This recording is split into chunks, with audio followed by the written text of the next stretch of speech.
based on class grades. And I don't know about you, but the first thing I look at is Julie's grades, math A, reading D, writing B, history C. Like that's the thing that captured my attention. And I'm like, okay, cool, that's what a report card looks like. So I have this vision, like, okay, we're gonna print some grades out that look like that, right? And numeric scores are translated from numbers to letters like you would expect. Okay, so we're gonna start with a bunch of numbers like 90, 60, 80, 70, and then we're gonna print out Julie's grades A, D, B, C. Cool. So now I'm gonna back it up and read, we have provided numeric grades for 2 imaginary classes of students in the top of the report card class. Let's go look at it. I'm actually running through how I expect you to read these problems to help you think through, like this is, when you see this big problem, this is how you tackle it. All right, so going to report card, class names. Okay, so there's class 0 and there's class 1. We've got 4 different classes, reading, math, writing, history. And then I see a bunch of numbers for scores, and I maybe don't know what all of them are ordered by, but I can see that there's a bunch of scores. Okay, so let's come back to the assignment description. There are 6 students in each class. They have grades in math, reading, writing, and history. Okay, so these are the 6 students. Janie, Bobby, Jesse, Tommy, whatever their names are. I could have named them after you guys. Made up some fake grades. Except then someone would have to get like good grades or bad grades. Okay, what's that? Everybody gets 100. For now. 100, 100, 100, and then you can just print A. So we have 1, 2, 3, 4, 5, 6 students, and those are each a row as a student. Okay, and then we have math column, reading column, writing column, history column. So now I'm looking at, I'm like, okay, well, this first one right here is the math column, and then this one is the reading column, and then this one is the writing column, and then this one is the history column. So I don't know what to do with them yet, but I get how the numbers are there. Is everyone like, could you get to this point? So you're like, okay, I get how these numbers are organized. And maybe you can quiz yourself, be like, okay, what is Tommy's writing score? All right, let's see. Janie, Bobby, Jesse, Tommy, math, reading, writing, 57. That's an E, right? Okay. Okay, go ahead. Tears. Okay, so we're at the point where we get how the data is stored. And then we have, your program accepts one number as input. If the input is 0, we report cards for class 0, and if it's 1, we report cards for class 1. So the first thing I see when I read this is like, okay, first I'm just gonna do class 0, right? Like, don't even worry about the whole class thing. Let's just print grades for class 0 and then later do the whole 0, 1 thing. Because it seems like that would be a good order. Like, first let's print one class before we try and print everybody's classes. It's very similar to how in array copy I was like, let's just print A, and then we can handle the different lengths and the different arrays, right? Okay. And then for each student in the class, we're going to print their name, and then this, and then their grade. Okay. So I'll go a little bit further, and then it's 8:30 right now, and then we'll talk through tic-tac-toe as well. So the way I would start doing this, to at least get you guys started, is I want to print out class 0, just focusing on that. And similarly, this example just prints out one person. So I'm just going to print out one person, right? So let's do the first person of class 0. So I'm going to print Janie's scores, right? So first I'll write code to print Janie's grades. Now, we know that we're going to need to do it for other people. So I'm not just going to write system.out.println Janie's grades, right? I'm going to need to insert the student name here. So what I really want is some variable like student name, and then I do student names grades. I'm going kind of fast here. You would probably take longer to write it, but I just want to show you the steps so that we can get through the steps.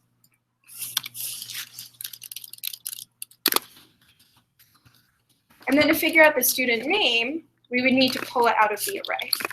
And this is the point where if you're not comfortable with arrays yet, you say, let me go back and read through the slides on arrays and figure out how do I get this name out of the array. And we're just going to use the array index. So we'll do class 0 names 0. So now it's inserting the name. And now I know that when I come back later, I can use another index, right? And then next, I'm going to print out the actual grades. And each one, we do math, and then a letter grade, and then reading, and then a letter grade. Now here's another spot where I see this as being able to break it down into steps. So as you're approaching this, always think, can I do an easier version of this first?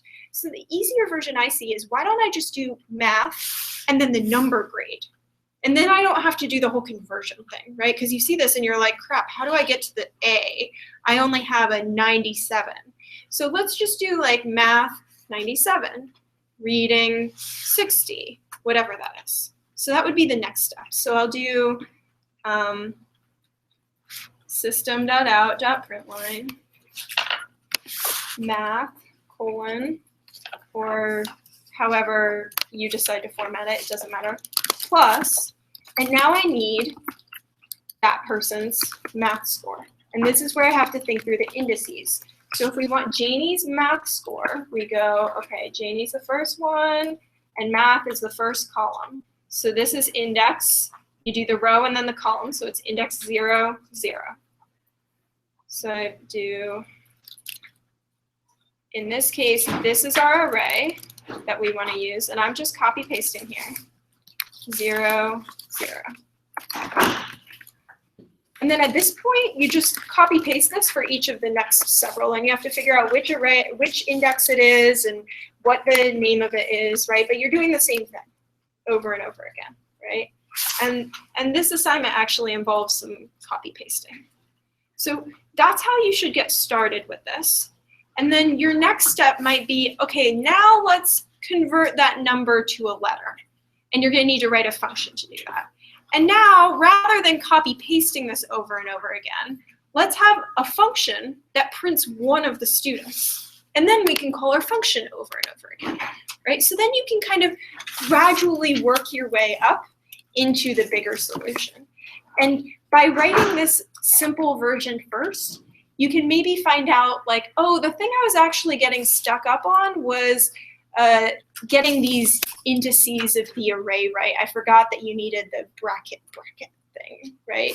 And now you've already gotten over that step of getting these syntax things correct because you did it for one person in one scenario. Does this help you get started on it? Do you feel like you're capable of going and working on it on your own? Are there any like problems you ran into along the way? Like, did anyone get past this point and then run into issues that you want to talk about? Does this get you past your issues? Is anyone listening anymore? Okay, cool. Just checking. I know we are over time. Okay. Quick survey. Talk more about report card. Work independently on report card and ask questions. Talk about tic-tac-toe. Those are your options. Who wants to talk more about report card? Like get more walkthrough explanation on it? Right? No hands, maybe? Who wants to just work on report card and not talk about it? Who wants to talk about tic-tac-toe? Who wants to leave? Bye, Brian. Okay, that's fine. I assume many of the people who left, it's just because they have to leave. Although, I mean, if you really just hate being here, you could like stand outside instead. In the cold, enjoy.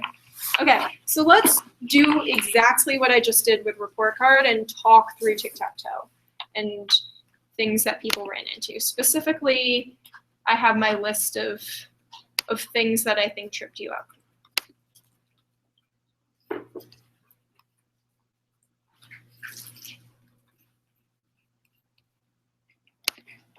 Okay. So, big, long file. Did anyone look at this and be like, crap, what do I read first? Yeah. So, generally my tactic is to first read whatever I think is easiest to read. So like provided code, oh yeah, I got that. And then submission instructions, oh yeah, I got that. Okay, we're good. We got 2 sections out of the way. Cool. Right? Next thing is probably milestones. I like to look at the milestones and like see, how's this gonna break down? Okay, so that doesn't mean anything to me yet. All right, maybe not. So we're gonna write some things that have some names. You can kind of figure it out because you know how tic-tac-toe works. Like print the game board. Okay, I can picture what that does. Game over. Like, oh yeah, when someone gets them all in a row, the game is over. Testing, save that for a little bit later once we actually have something to test. We actually wrote this in a good order for you. So first thing, in the provided file, write code to fill the following functions. So I have 5 functions that I'm gonna write. And then as I scroll down, I'm like, oh, these names match. So we have 5 functions, and we have broken it down for you of here's how to test your 5 functions, each of them by function. Here's how to test it, right? And then the milestones are the functions themselves. So now we see the breakdown. There's 5 steps in this problem, and we're going to do those 5. Okay. And then there's not really that much more content. Okay. So now I'm going to show you guys what I should have. I think report card was there, but you needed some more like, how do I get started? How do I do this? Tic-tac-toe, there were a few things that we really didn't give you that you needed.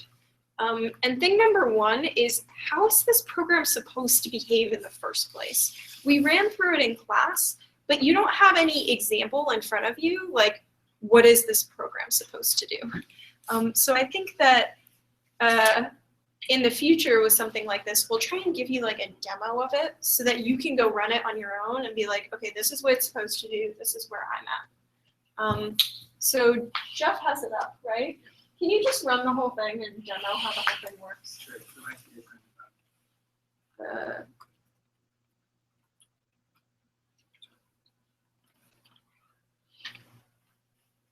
Okay, so what I've got open here are the top of the solutions, which is all the same as provided code, so it's not actually going to get white. When I run the solution, I get a game board like this. This is an old version of it, so there's player O going first instead of player X, but that's fine. So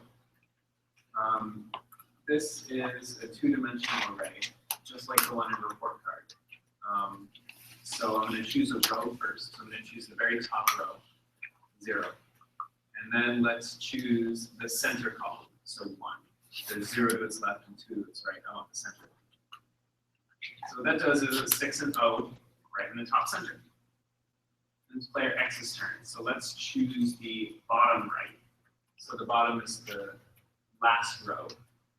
And then the right is going to be the very last column. And it's going to stick an X there. And then I'm going to play real quickly. And I'm going to put an O in the very center. And then I'm going to put an X in the top right, just real quickly. And then I get to put an O in the bottom center. And O takes the game. Ooh. X wasn't playing very well. So you noticed that it alternates between whose turn it is. So and again, this is me filling in what we should have told you in advance, right? So the first function, player number to string, is what makes this happen, where it says player X's turn, player O's turn. At first, when you get your provided code and run it, it doesn't say that. It says like player, I don't know, nothing's turn, player's turn, or something like that, right? So player number to string is what produces, oh, sorry, player question mark's turn. There you go. So player number to string is what makes it do player X or player O. So that's the first result that you would see. And do you have a demo version of if you have only written player number to string, what it looks like? Yeah. So this is Oh, there you go. this is like ground zero. This is if you have not touched anything at all, right? You don't know which player it is because you haven't written player number to string. No positions are available because you haven't written position available. You can't play anything. It doesn't print any game board, and you can't win.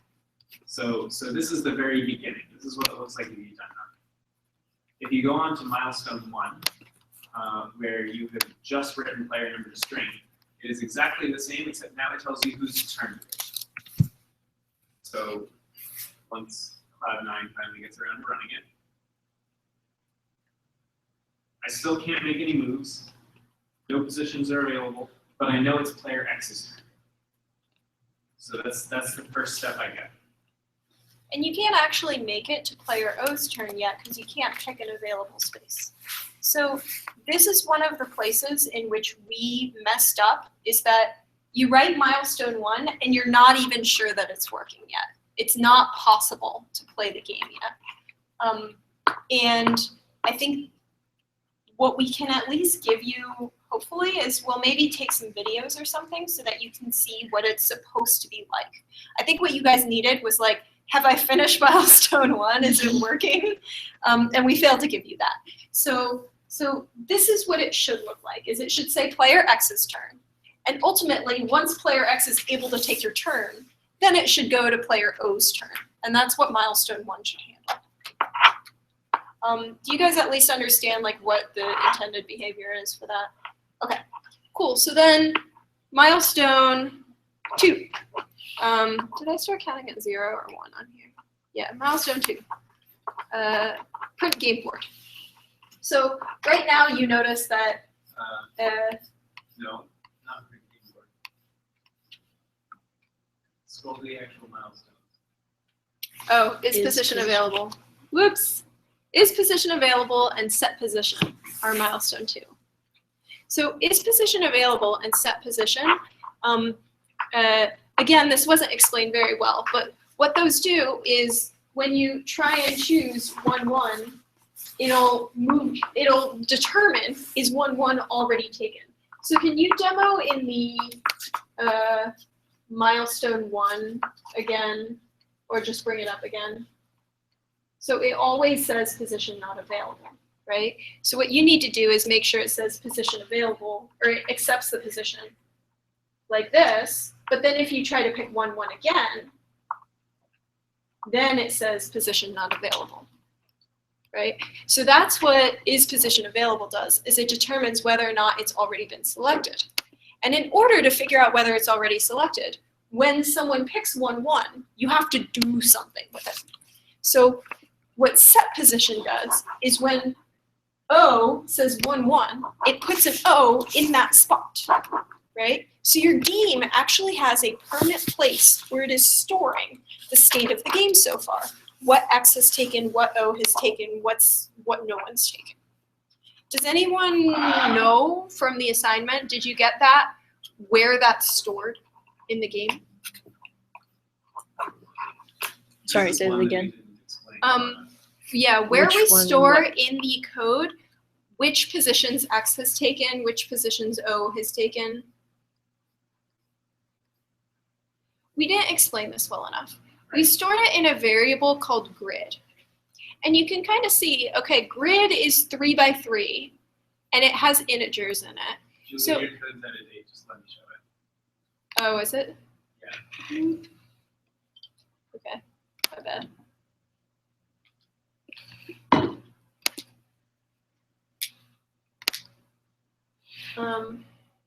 Oh, it is out of date. So we have grid at the start.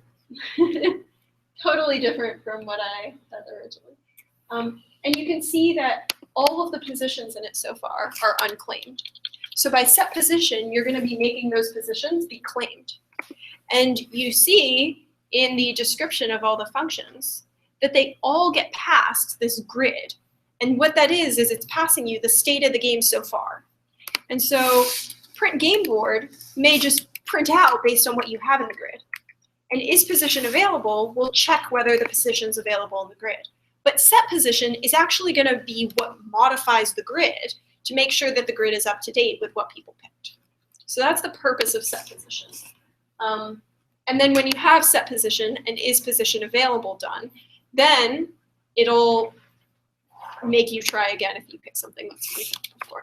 Are we good so far with like intended behavior? Okay. So then the next thing is print game board. And print game board is what actually displays the board after each person picks.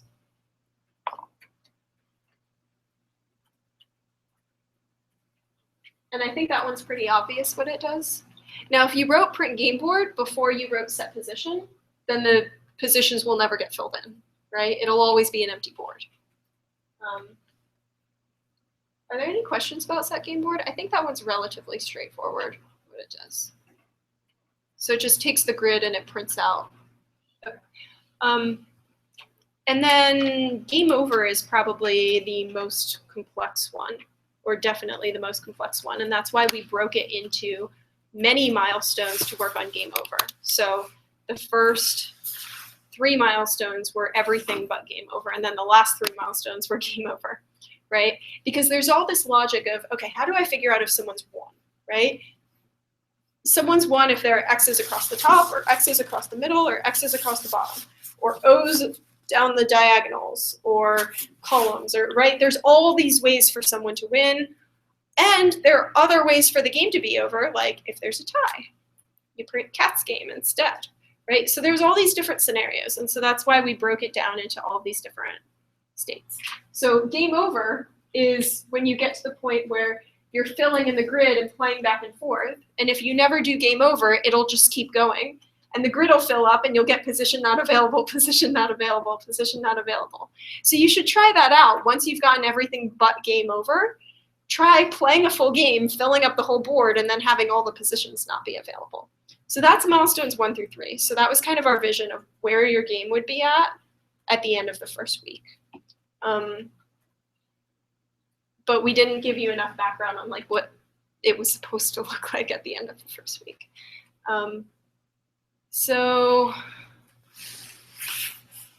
That's the other thing I wanted to go over. So that's a breakdown of the milestones. Did that help clarify like what the expectations are at each point and help you kind of envision what you want your code to do? Maybe not how to do it, but what to do. Okay, so then the other thing that we really should have explained to you, I have out-of-date provided code, is what all of this provided code does. You don't need to be fluent in this, but it's kind of like how like someone with a rough understanding of Spanish can look at a bunch of words and pick out the words they know and make sense of what it's doing overall. You know, like you couldn't write the words yourself, and there are plenty of things in there that you don't understand, but you understand enough of it that you can skim it and be like, yeah, it's doing this thing, or it's talking about this thing, right? So that's where I want you to be at with this provided code, and I'll walk you through it. All right. So we have this grid, and it's currently all unclaimed. So we started out our tic-tac-toe game, and we created the grid, and there's nothing in there. And we're currently playing with player 1. So what this means is that player 1 is the player right now. We don't know what the player is going to do, but presumably they're going to go first, right? And then we have this row and column that hasn't been set yet, but that's going to have to do with where in the board we are. So now we enter here. Do this thing. Print player, player number to string players, turn. So that's where your first function gets used. Is it's going to print player whoever's turn, and it's calling your function. You can see right here. So now we have player 1, and it's going to print that person's turn. So it's going to print X or O's turn. So that's the first thing that happens, and it's using your function to figure out whose turn it is. Then we have row is get coordinate input row. Get coordinate is another function that we wrote for you. So let's skip down to get coordinate. So get coordinate takes the scanner as input and an index name. So The scanner is the thing What that is reads the index stuff name? you type into the little blue box. And index name is which index are we asking you for, row or column? Okay. So index name will fill in, choose a row or choose a column. Input, this is the scanner that you can think of scanners similar to like something that scans things, is waiting for you to type into that blue box, and it takes your input when you type it in. So while input.hasNextInt means It waits for you to type the number. yeah. It waits for you to type in a number, and sorry, it's while not input.hasNextInt. So input.hasNextInt will trigger when somebody types in the number and hits enter, and it gets an integer. So then input.nextLine gets that integer that was entered. No. This is while it hasn't found an integer yet. Oh shoot. If Maybe you type- should explain what the scanner does. Maybe I should. Here, trade off. I don't use scanners. Okay, so if you type something that's not an integer, if the next thing in the blue box isn't an integer, and the scanner doesn't have an integer, it says that's not a number, try again, and you keep going, and it keeps asking you to put in an integer. When you finally do put in an integer, we exit this loop. So if we've exited the loop, then index is the integer you picked. So we say, all right, get the next int and stick it in index, and that's line 86, where we call this function on the scanner that already exists for us, because the folks who made Java have already done this. So then we go and we wrote some extra code for you that tries to make sure that you're actually putting in a number that's on the game board. So if your number is off the game board, whether it's off the left or off the top by being less than 0, or if it's off the right or bottom by being greater than 2, we say that doesn't work, try again, and then we try again. How do we try again? Well, this is the get coordinate function, and we just call get coordinate all over. So this is a little trippy and confusing, but that's why we wrote it for you. And the key thing for this is you don't need to understand all the details of this, right? But you can have the takeaway if I look at this and this is like, okay, this is where it asks me to enter a number, and I enter a number, and if I enter something bad, it says that's bad. Like you can mostly get it just by looking at the system.out.println parts, right? Okay, so we call get coordinate, and we have the person enter the numbers. So let's go back to our main thing. Okay, so we said player X's turn, we get their input values. And then we do, well, the position is not available. We ask them for it again. And it's using your isPositionAvailable function.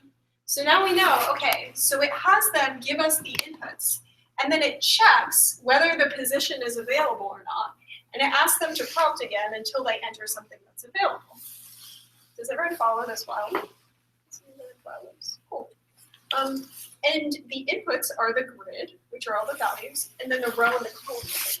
So if you were trying to work on that function and you're like, I don't get what grid and row and column mean, you can look back here and be like, oh yeah, grid was all unclaimed so far. And the row and column are the things that the person picked here when we did get coordinate. Then we call set position. So the person entered it. We went until they entered an available thing. They entered an available thing, like 1, 1. And then we call set position, grid, player, row, column. So player is the player who's playing right now. Row and column are the things that they picked. And grid is the whole board. Then we print the game board out. And then it says right here in the comments, switch the players by alternating negative positive signs. So this switches between -1 and 1 for player 1 and player 2. And actually, that's the reason that we did -1 and 1 as the players, is you just multiply by -1 every time and it alternates back and forth. Whereas if we had picked 1 and 2, we would have had to add and then subtract, and then add and then subtract. Whereas this time we just go times -1 times -1. Okay. So far we've already used most of your functions. We used is position available, we used set position, we used player number to string, we used print game board. So the only thing is at the very end, we keep doing this while not game is over. So we do it until the game ends. So game over is going to take the grid, it's going to take the current player, because that's what player represents. It's going to take the row and the column that they picked, and then it's going to figure out, is the game over or not? And then is that the end? I think that's the end. Yep. So that's our whole program. Does that make more sense now? Did that demystify how the program works? And so you can always come back and check where your functions get used. And I think other than get coordinate, which even I don't understand, most of this is pretty readable. So pretty while understandable. The do while is a little trippy. We're gonna learn that next week, but it's just a while loop. It's just written in backwards order, right? So it's saying do this thing while this thing is true, rather than while do this thing. It's just a backwards while loop. Did that help demystify tic-tac-toe? Do you guys feel more prepared to like go work on it now? Yeah. Hopefully. Ask us questions. Thanks for hanging out to the 5 of you who stayed. And Marissa, of course, and Jackie's mom. We're working on completely different things. Yeah. So if you want to hang out and work more, you're welcome to, and we'll hang out and answer your questions. Otherwise, feel free to go home. But if you want us to go over any particular things, Yeah. come up with any practice problems for particular concepts, shout it out, give us a suggestion, give us an idea, because we can come up with that stuff. We just don't want to waste time doing things we already know. Yeah.